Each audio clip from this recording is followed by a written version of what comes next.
So today we are going to answer a very commonly asked question, which is how and when are dividends paid to a whole life insurance policy?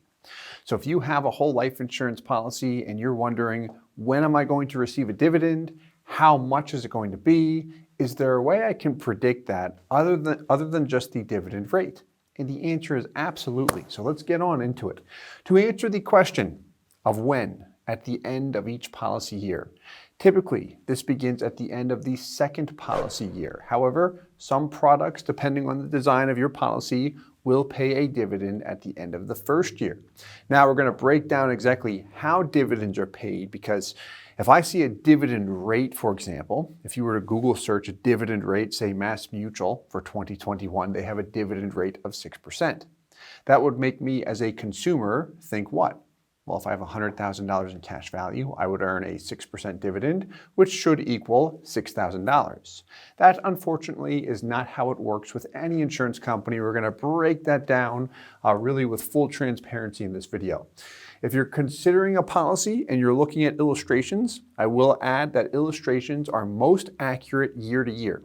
After you've started a policy and you want to project what your actual cash value growth will look like, what is your anticipated dividend this year? This way I can see what is the company claiming they're going to pay me in a dividend, and then in my annual statement, when I receive it, will it match up? An in-force illustration beginning the second year is critical.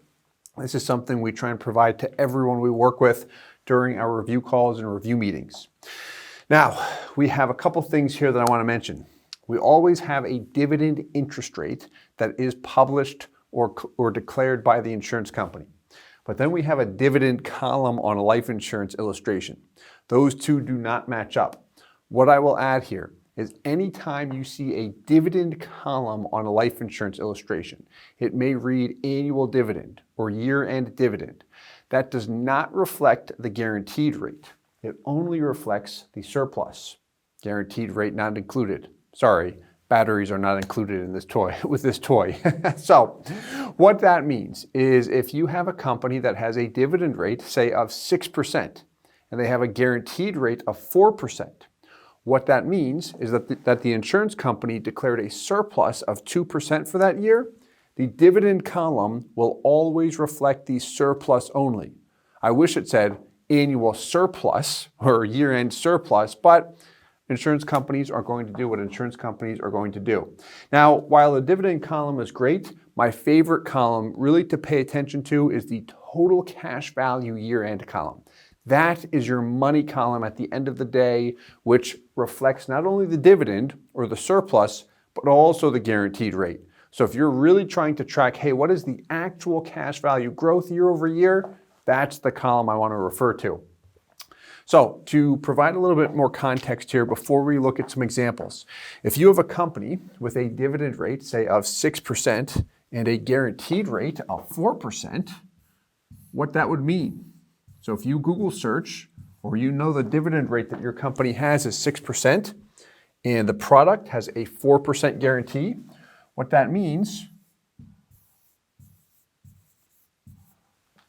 is that they declared a surplus of 2%. And when you look at your dividend column, or if you receive your annual statement and you see, hey, I received a $2,000 dividend this year, that is a reflection of the surplus only. Now, what I'll also add here is this is also a gross rate, meaning it's not the net internal rate of return. We've got some other videos on that, but I always like to look at the net IRR at the end of the day to see what things are actually growing by. Now, let's assume that you do not have a guaranteed rate of 4%, perhaps it is 3%. If you purchased a policy on or after 2022, if the company has a dividend interest rate of 6%, what that would mean is that the surplus rate would then be 3%. So that dividend column would be a little bit higher. Say it is a product that has a guaranteed rate of 2%. What would happen in this case? Well, then that surplus column, which is the annual dividend column, would then reflect a surplus rate of 4%. So we're going to look at three examples actually, a 4% guaranteed product, a 3% guaranteed rate product, and a 2% guaranteed rate product, and then look at exactly how the dividend is paid, and then again describe when it is paid. And you'll see it on the illustration as well. So let us begin with the 4% guarantee, which would come out to what? If we have a 6% dividend, that would be a 2% surplus. So let's take a look here. What we've got is an illustration here with $100,000 per year going into the policy. Now, as far as where his money is going, we've got a 10/90 split, $10,000 base premium, and how you can tell if a policy is designed for maximum cash value is typically the break even. So we see the break even year 5 in this example. But that's not really what I want to pay attention to in this video. It's not the purpose of it. The purpose is this guy right here. How and when are my dividends paid? So when? Year 1. Do I see a dividend paid at all? In this particular example, no. No dividend is paid in the first year, which means I am only receiving the guaranteed crediting rate. This is a product with a guaranteed rate of 4%. So here we see $100,000 go in. Total cash value. What do those last 2 words read there? End year. Very important to note that. So the total cash value at the end of the first year is $87,814,000 in this particular example. Meaning when this individual starts his policy, I was going to say his or her, but this is on a 40-year-old male. When he starts his policy, he may see that cash value read $85,000. And then over the course of the year, that value will fluctuate a little bit depending on the carrier. But at the end of the year, the company is going to credit both the guaranteed portion and any dividends, and it'll hit that $87,814 at the end of the year.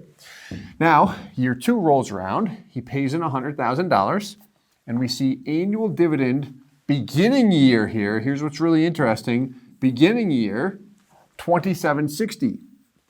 So on the illustration, it reads beginning year.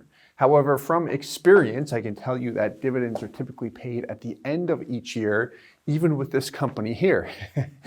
So what do we see? There's our dividend, $27.60. Here, at the end of the policy year, you have a total cash value of what? $179,818. So at the beginning of the year, in this particular example, I may see the $179,818 minus the $27.60, which would give me what? Call it 176 and change, or 177 and change. And then at the end of the policy year, I would see that $27.60 show up in cash value as the dividend would hit my policy. Now, to provide some additional transparency, I would actually see that a little bit lower at the beginning of the second year, because remember, this is based on the surplus only. This is a company or an illustration that's assuming a 6% dividend interest rate. The guaranteed portion, guaranteed rate of 4% is not included in this column. So it only reflects a dividend of, or a surplus rate of 2%. Let's break that down a little bit more. Well, just to reiterate the question as far as when they are paid, end of each policy year. So as we scroll down here, I want to go down to the next page. Here's why. Oopsie daisy, a little fast there. Come on.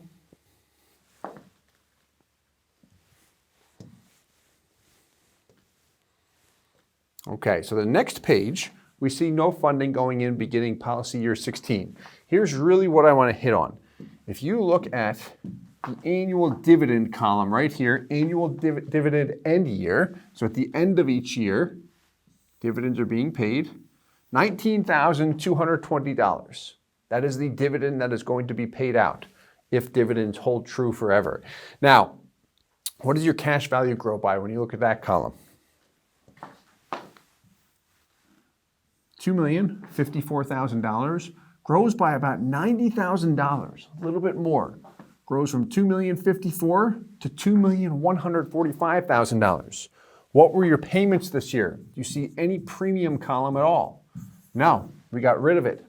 So, how on earth did that happen? A lot of times people ask this question, okay, the math doesn't add up. I'm not seeing it here.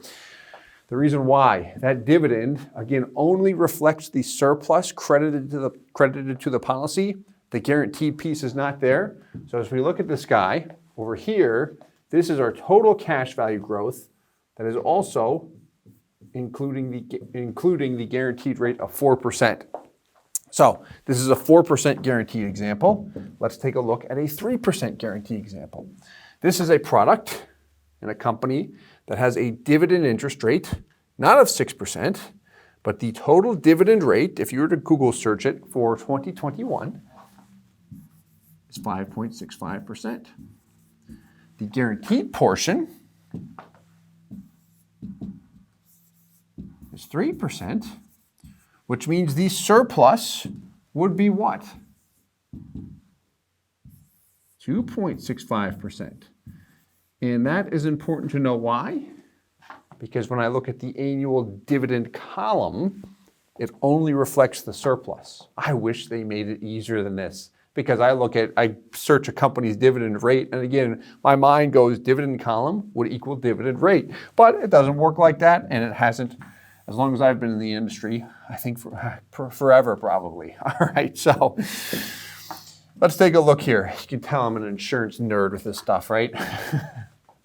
There's your net cash value, about 83% in the first year. 10K base premium, breaking even year 5. An example where I only pay into it for 5 years in this case. So $100,000 in the first year. Dividend column, what do we see? End of year dividend. First year is what? Zippo, just like the last example. So that cash value of 82,782 is based on the guaranteed rate only. Now here's what I'll add with this particular company. They will sometimes credit that all up front. So if I start off with a 100K payment on day 1, I may see the 82,782 from experience. I typically see it a little bit lower. Maybe it's 86,800 or 87,100, something like that. And then at the end of the year, hits the full value that was projected on the illustration. And that's for that particular year. If I want an accurate projection for the next year, I'll have to run an in-force illustration. And these values assume I make all of the payments at the beginning of the policy year on the anniversary date. If I'm making payments over the life of the policy, just sporadically dumping money in, then I'm going to see different dividends, because when a company begins to credit both the guaranteed portion and any dividends, it is based on the date of my PUA payments. So this is specific to Guardian in this case. If I'm just dumping money into the policy at leisure, throwing money into unscheduled PUAs, this illustration assumes I pay everything up front. If I add it sporadically over the course of the year, I would see this dividend a little bit less, because this assumes it's all paid up front, if that makes sense. Now, again, what does this dividend column reflect here? A rate of 2.65%, while the total dividend interest rate is 5.65%. So let's take a look here. Let's look at year 10, not paying anything in, net payment, 0. Cash value grows by almost $30,000, from $596 to $624. In fact, the next year, it grows by almost a clean $30,000, $624 to $654. When I look at my dividend here, what do I see? $13,000 and change. Yet my cash value grew by about what? 30K. The reason why in this particular example, the 2.65 only reflects the surplus, I've got the other guaranteed piece in here. And what I really like to look at is the net internal rate of return, because that just paints a transparent picture as far as how much my cash value actually grew by during that particular year, which you can YouTube search on our channel, IRR, and several videos will pop up that provides more information on that. And then lastly, let's look at a product with a 2% guarantee. So this is one of MassMutual's 10-pay products based on the new 7702 rules. And we designed it a bit differently. And the main reason why is because we wanted a dividend to show up at the first year, not the second year. The last two examples, you likely noticed, It was at the end of the second year when dividends started to credit. So here, again, we have a total dividend rate of 6%, a guaranteed rate of 2%, which means what in respect to that surplus rate? That is 4%. And we get a little bit of a dividend in the first year. If we design a policy where you see something show up in year 1, it is typically going to be minimal. Beginning year 2 is when it starts to really ramp up. 58.63, okay? Looks great, but again, that is only reflecting the surplus. The guaranteed piece is not included in this. So why don't we take a look at the next page when we're not making any payments. Makes it a bit easier to calculate. I say calculate exactly what my cash value is growing by and how much of that is in the dividend. So again, when are dividends paid? What do we see here? Annual dividend, end year. So at the end of each year, on your policy anniversary date is when you will get your statement and you'll see that dividend actually hit your online account. Nice way to track the values. So here, if we look year to year, cash value grows by about $37,000. Dividend piece, $23,000, a big chunk of it. But again, what is included in this column that's not included in this column? The guaranteed portion, which is great to be aware of. So know that this was a ton of information with several examples. Main thing, that dividend column, as far as how dividends are paid, that does not include the total dividend rate, only the surplus. So how are they paid? Based on the surplus only. When are they paid? On your policy anniversary date, typically at the end of each year, in most cases beginning at the end of year 2. Hope this helps. Please reach out if you have any questions. Hit the like button, subscribe for more, and I'll talk to you soon. Thanks so much. Hey guys, Steve Parisi here. If you enjoyed the content you just saw, please subscribe, like, and hit the notification bell for future videos. If you'd like more information or to see some custom policies for yourself, feel free to call or email our offices at the contact information below.